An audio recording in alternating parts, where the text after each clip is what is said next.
So ఈ gripper ఏదైతే ఉందో గ్రిప్పర్ మొత్తాన్ని మనం రెడీ చేసుకున్నాం. సో డైరెక్షన్ చూసారు కదా ఎలా ఉందో. ఈ డైరెక్షన్ బేస్ చేసుకొని నెక్స్ట్ నేను ఏం చేయబోతున్నాను అంటే, బిఫోర్ నేను ఒక చాసిస్ని బిల్డ్ చేశాను కదా, ఈ చాసిస్ మీద ఈ గ్రిప్పర్ని ఇంటర్ఫేసింగ్ చేయబోతున్నాను అనమాట. సో దానికి నా గ్రిప్పర్ లైక్ ఇలా పెట్టడానికి ప్లాన్ చేసుకుంటున్నాను. చూడండి ఒకసారి, ఇలా గ్రిప్పర్ని పెట్టడానికి ప్లాన్ చేస్తున్నాను. సో ఈ గ్రిప్పర్ని నేను ఇలా పెట్టుకోవాలి అని అంటే 2 డైరెక్షన్స్లో పెట్టచ్చు. అయితే ఇంత ఫ్రంట్కి పెట్టచ్చు, ఇంత బ్యాక్కి కూడా పెట్టుకోవచ్చు. కానీ ఇక్కడ విషయం ఏంటంటే రోబోటిక్స్ డైమెన్షన్స్ ప్రకారము దీని లెంత్ 40 కన్నా ఎక్సీడ్ అవ్వకూడదు, అంటే 40కి దాటి ఉండకూడదని చెప్పారు. సో 40 కన్నా లెస్ దెన్ ఉండాలి. కాబట్టి మనం గ్రిప్పర్ని కొంచెం ఈ విధంగా ప్లేస్ చేసుకోవడం కొంచెం మనకి బెటర్ అనమాట. సో అందుకే గ్రిప్పర్ నేను ఈ విధంగా ప్లేస్ చేయాలనుకుంటున్నాను. దానికి నేను ఏం చేశాను అంటే, స్క్రూస్ కావాలి. ఇవి ఫిక్సింగ్ చేయడానికి మనకి స్క్రూస్ కావాలి. ఇదిగోండి, ఇవి స్క్రూస్. ఈ స్క్రూస్ ఏవైతే ఉన్నాయో ఈ స్క్రూస్ని యూజ్ చేయాలి. ఈ స్క్రూస్ వచ్చేసరికి కంప్లీట్లీ మనం దేనికి అని అంటే, ఇది 3/4 స్క్రూస్ అని అంటాం, 3/4 SS స్క్రూస్ అని అంటాం. మనం రెగ్యులర్ హార్డ్వేర్ షాపుల్లోకి వెళ్ళి 3/4 SS స్క్రూస్ అని అంటే ఇవి మనకి ఇస్తారు. అలాగే నేను కొన్ని వాచర్స్ తీసుకున్నాను. జస్ట్ ఈ స్క్రూస్కి మ్యాచింగ్ అయ్యే వాచర్స్ ఒక 20 ఆర్ సంథింగ్, మీరు 10 to 20 వాచర్స్ అయితే రిక్వైర్మెంట్ ఉంటుంది. ఎందుకని అంటే ఇవి వాచర్స్ వేసి మనం ఫిక్స్ చేయాల్సి వస్తుంది అనమాట ఇక్కడ. సో అందుకోసం అని చెప్పి సో డైరెక్ట్గా ఇప్పుడు యూనిట్ని ఇలా ప్లేస్ చేస్తున్నాను. చూడండి ఒకసారి, నేను జస్ట్ బ్యాక్కి ఫ్లిప్ చేస్తున్నాను. హోల్స్ పొజిషన్ చూసుకుంటున్నా. ఇవ్వండి హోల్స్ పొజిషన్స్ లైక్ ఇలా. హోల్స్ పొజిషన్స్ మ్యాచ్ అయిన తర్వాత ఒక్కొక్క స్క్రూకి మినిమం ఒక 4 వాచర్స్ అయితే వేయండి. ఫ్లాట్ కాదు, మనకు కావాల్సింది స్టార్ స్క్రూ డ్రైవర్ కావాలి. సో బిట్ చేంజ్ చేస్తున్నాను, ఇక్కడ ప్లేస్ చేస్తున్నానండి.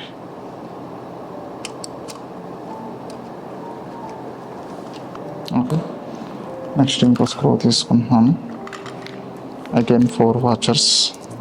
హోల్స్ చూసుకోండి, చివరి లైన్ యూజ్ చేశాను. ఓకేనా,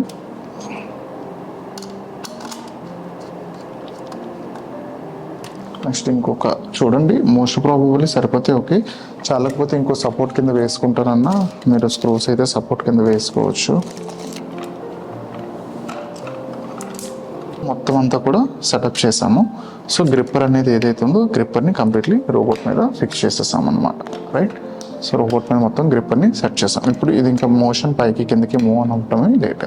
సో అలానే ఇప్పుడు నెక్స్ట్ మనం ఏం చేస్తున్నాం అని అంటే, షోల్డరింగ్ ఐరన్ ఆన్లో ఉంచుకొని కంటిన్యూస్గా షోల్డరింగ్ చేసేస్తాను. వైర్స్ని రిమూవ్ చేసేస్తున్నాను, front and back. Okay, so 2 వైర్స్ని కూడా నేను కంప్లీట్లీ రిమూవ్ చేస్తాను. ఆల్రెడీ మీకు తెలుసు ఇక్కడ 2 మోటార్స్ ఉన్నాయి, ఇదొక మోటార్. ఇప్పుడు ఈ మోటార్కి ఒక స్విచ్ ఇస్తాం, ఈ మోటార్కి ఒక స్విచ్ ఇస్తాం అనమాట. సో నెక్స్ట్ షోల్డరింగ్ ప్రాసెస్ చూపిస్తాను నేను మీకు, చూడండి. సో అగైన్ ఇప్పుడు నా షోల్డరింగ్ చేస్తున్నాను కనెక్టర్స్. నేను దీనికి లెడ్ కోటింగ్ వేస్తున్నాను, షోల్డరింగ్ అనేది చాలా స్మూత్గా అవ్వడం కోసం అని చెప్పేసి. స్లీవ్స్ రిమూవ్ చేసేసాను ఆల్రెడీ ఎర్లియర్గానే. రైట్, సో లెడ్ కోటెడ్ చేసేసాను మొత్తం అన్నీ కూడా. వన్స్ లెడ్ కోటింగ్ కంప్లీట్ అయిన తర్వాత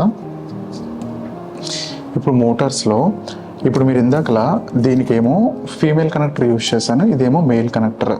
ఈ మేల్ కనెక్టర్ ఏదైతే ఉందో ఈ మేల్ కనెక్టర్ని నేను ఇక్కడ పెట్టి షోల్డరింగ్లు చేస్తాను అనమాట. ఇందులో అగైన్ 2 వైర్స్ ఏవేవైతే ఉన్నాయో, రెడ్ అండ్ బ్లాక్ వైర్స్ ఉన్నాయో, ఈ 2 డమ్మీ వైర్స్, వీటిని మనం యూజ్ చేయం. ఓకేనా, సో రిమైనింగ్ 2 వైర్స్ని మాత్రం యూజ్ చేస్తాం. సో అందులో ఆల్రెడీ పాజిటివ్ నెగిటివ్ మన సింబల్స్ తెలుసు కాబట్టి ఇందులో ఒక వైర్ ఏమో పాజిటివ్ కనెక్ట్ చేస్తున్నాం, ఇక్కడ అయిపోయింది కనెక్షన్. ఇంకొక వైర్ ఏమో నెగిటివ్ కనెక్ట్ చేస్తున్నాను, ఇక్కడ కంప్లీటెడ్. నెక్స్ట్ ఇక్కడ ఒక వైర్ మళ్ళీ ఫ్లెక్స్ తీసుకుంటున్నాను నీట్గా షోల్డరింగ్ అవ్వడం కోసం. అండ్ ఇవి కూడా స్లీవ్ కొంచెం ఎక్కువగా ఉందనిపిస్తుంది, అందుకే కట్ చేసేసాను.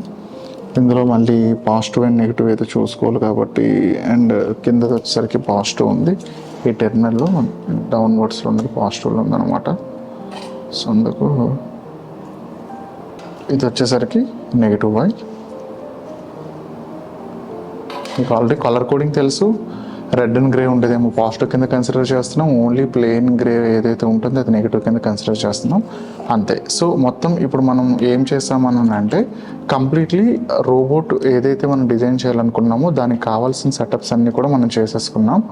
అండ్ దట్ టు ఇప్పుడు ప్రజెంట్ రోబోట్ డైమెన్షన్స్ ప్రకారము 40 సెంటీమీటర్స్ ఇంటూ 30 సెంటీమీటర్స్ ఉండాలి. ఒకసారి రోబోట్ డైమెన్షన్స్ చూసుకుంటున్నాను నేను మేక్ చేసేటప్పుడు.